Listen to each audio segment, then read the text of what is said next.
peringatan Maulid masih sering lupa. Ini kita masih sering lupa. Bagaimana kalau nggak diingetin? Para orang-orang soleh kita, para salaf soleh kita, orang Maulid Suntul Quran, Maulid Tiba, Syaraful Anam, Azab, Maulid Yaulami, Maulid Syaraful Tahur, dan Maulid lainnya.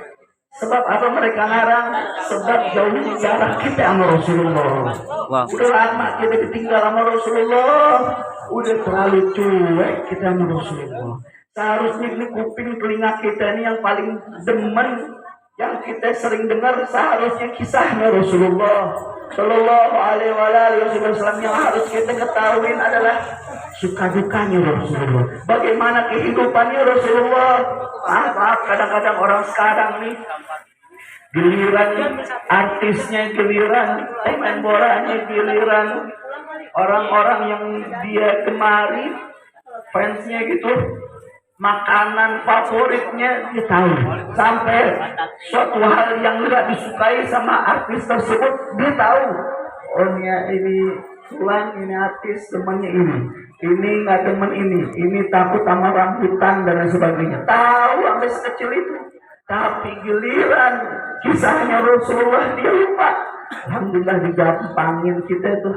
Ada qasidah yang dikarang oleh guru kita Al-Habib Muhammad Rizik bin Syihab, mudah-mudahan beliau panjang umur. Amin.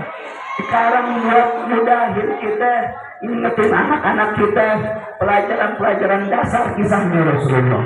Abdullah nama ayahnya, Aminah ibundanya, Abdul Muthalib kakeknya, Muthalib pamannya, Khadijah istri setia, anak istri tercinta, semua bernasab mulia dari Quraisy ternama. Inilah Kisah sang Rasul yang penuh suka duka. Inilah kisah sang Rasul yang penuh suka duka, yang penuh suka duka. Suka duka. Bayangkan Rasulullah dari lahirnya, belum lahir 2 bulan di perut ibunya udah menjadi seorang yatim. 6 tahun setelahnya, baru usia 6 tahun ibunya meninggal, udah jadi yatim piatu. Seberat apapun masalah kita, nggak ada apa-apanya dengan masalahnya Rasulullah. Masalah Rasulullah terberat tuh ada di kita sebagai umatnya. Makanya kita sebagai umatnya biar tahu diri, karena setiap apapun yang kita kerjakan kabar sampai kepada Rasulullah. Rasulullah itu bahasanya itu bosnya kita, bosnya para bos. Kita kalau kerja di satu perusahaan dikabarin. Kerja kita kalau sebagai bawahan nih, sebagai karyawan, staf dan sebagainya itu ada laporan nyampe ke atasan kita. Nih Fulan kerjanya bagus, nih Fulan begini, nih Fulan kurang baik, nih Fulan nggak bener, nih Fulan nggak amanah. Kalau bagus, kalau baik, atasan itu suka, mungkin bisa dinaikin gajinya, atau paling enggak dia bisa tetap kerja di situ. Tapi kalau nggak baik, jelek, apalagi kurang ajar sama bosnya, nggak amanat, bisa dipecat, ditendang dari perusahaan tersebut. Begitu juga kita nih ngerjain apa-apa di dunia sebagai umat Nabi besar Muhammad tuh kabar sampai ke telinga Rasulullah. Di umat Rasulullah saat ini sedang berbuat baik, Rasulullah bersyukur kepada Allah Subhanahu wa Ta'ala. Tapi saat kita berbuat dosa, kita berbuat buruk, Rasulullah bukan kesalahan kita, tapi kesian sama kita, sehingga dia bermunajat kepada Allah Jalla berdoa kita, Allah maghfirli ummati ma taqaddama wa ma ta'akhkhar.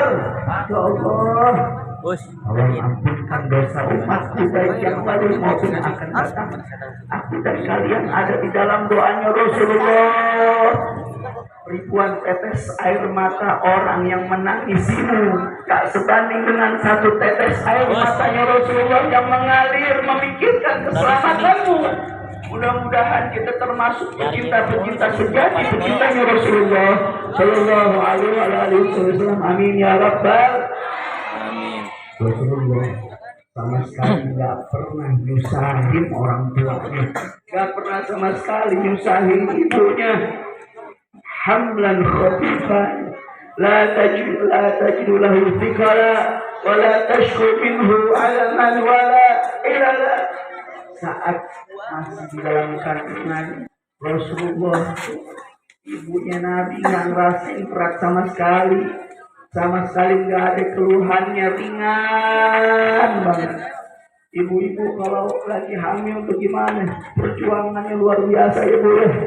Makin bulan makin gede itu perut, makin berat kemana-mana. Di rumah yang laki-laki kita ini kagak ngerasain.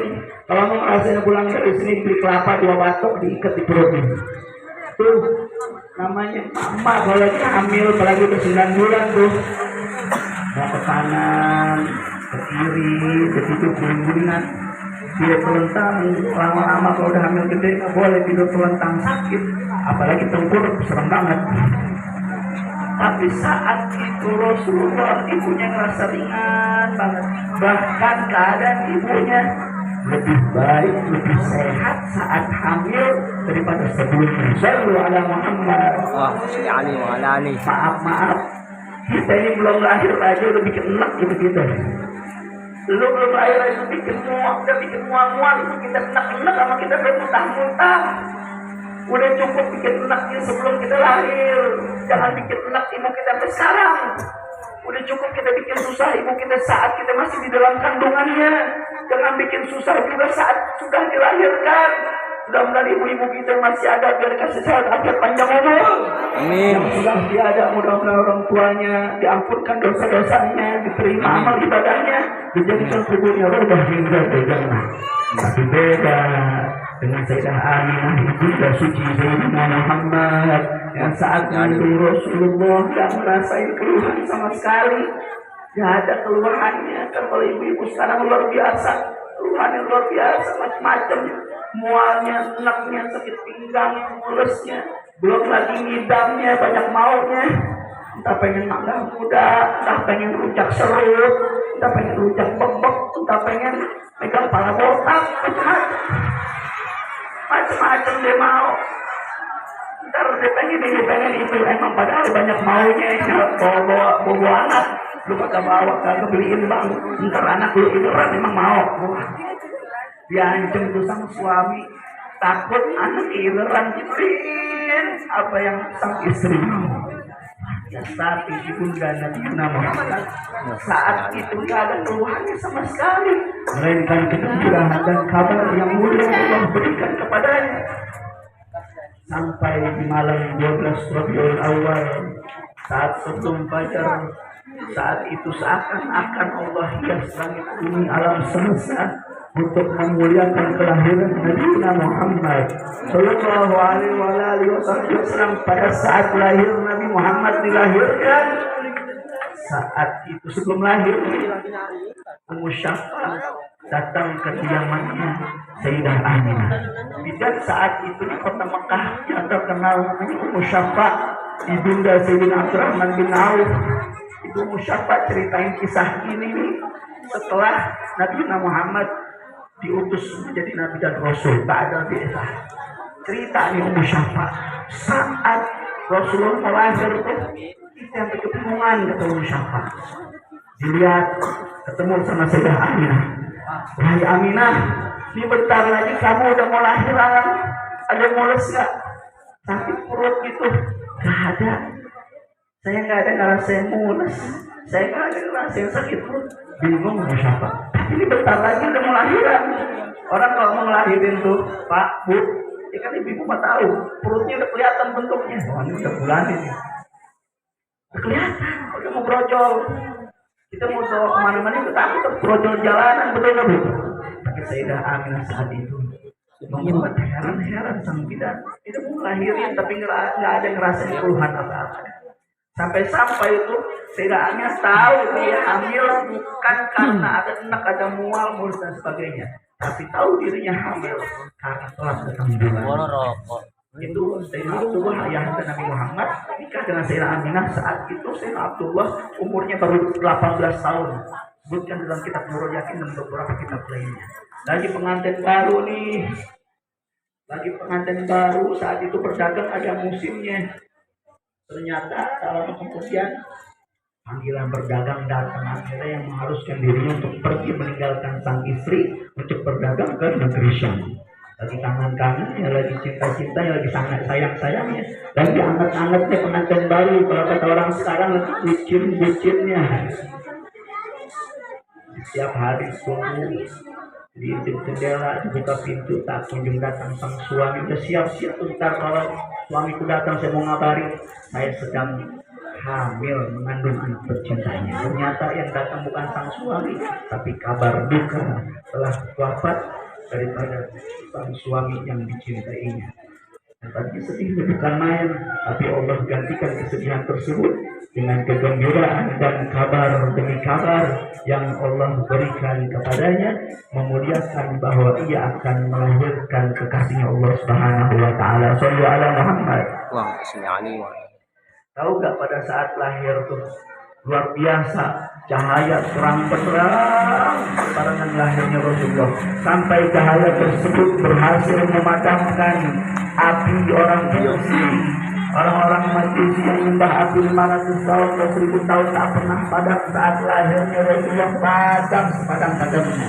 Juga cahaya tersebut saat lahir Rasulullah, cahaya Nur Mustafa berhasil memusnahkan, menghancurkan berhala-berhala yang ada di sekeliling Ka'bah yang begitu kokohnya luar biasa.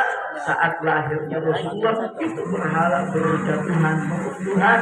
Allah muliakan di malam kelahiran Nabi besar Muhammad sallallahu alaihi wasallam. Wahina farza sallallahu alaihi wasallam min batni ummihi barzara fi antarnahu ila sama mu'minan bidzalika ila annahu syarafan ala mithli wa sama. Dan saat Rasulullah dilahirkan, Ibu Musyafa sampai keheran-heran, wah anak kamu lahir dalam keadaan sujud, pandangan dan tangan mengarah ke langit. Sebelahnya seakan-akan ingin mengabarkan la ilaha illallah Muhammadur Rasulullah sallallahu alaihi wasallam. Kemudian Rasulullah ternyata sudah dalam keadaan maktul surah. Kemudian ditanya tuh sama Aminah, Aisyah, gimana kabar anak tuh, laki-laki atau perempuan anakku tuh? Aminah, anaknya keren banget, laki-laki, udah disunat tuh anaknya, tali pusarnya udah keputus, dikering. Kita kalau pada saat lahir itu ibu-ibu kita lihat darahnya luar biasa, banyak banget keluar, antara hidup dan mati dikorbankan untuk anaknya. Belum lagi ada pecah ketuban, belum lagi tali pusarnya digunting dulu, ada ari-arinya kita cuci, kita kubur, habis tali pusarnya putus kita tungguin lama sampai kering. Luar biasa. Tapi saat Rasulullah lahir, tali pusarnya putus, Rasulullah kesunat, dan tidak ada satu tetes darah pun atau najis yang hinggap di jasadnya Rasulullah sallallahu alaihi wasallam. Dan saat itu juga Sayyidah Aminah, bagaimana keadaannya? Mukanya ganteng nggak, cakep nggak? Masya Allah, anak kamu udah pakai celak mata, udah pakai sifat mata, pantaslah seorang Ibn Auf setelah masuk Islam dia mengatakan ma'in ra'aitu wala sami'tu bimithli kullihi min kamithli Muhammadin. Belum pernah kulihat, belum pernah kudengar manusia begitu indah dan mulia seumpama Nabi Muhammad sallallahu alaihi wasallam. Dan ia menjadi golongan Abdurrahman bin Auf itu asyrah mubasyirin bil jannah, 10 orang mendapat kabar masuk surga paling dulu, karena ia menjadi 10 orang yang pertama masuk ke dalam agama Islam berkat sang ibu menjadi saksi kemuliaan saat malam kelahiran Nabi Muhammad sallallahu alaihi wasallam. Mudah-mudahan ini malam kita memperingati peringatan Maulid Nabi Muhammad, pulang dari sini kita bawa akhlaknya Nabi Muhammad, kita tambah cinta sama Rasulullah. Yang biasa suka ngegosip, yang biasa suka ngegibah, yang biasa suka ngomongin orang, mudah-mudahan belum ada peringatan Maulid nggak ngegibah lagi, nggak ngegosip lagi, nggak ngomongin orang lagi.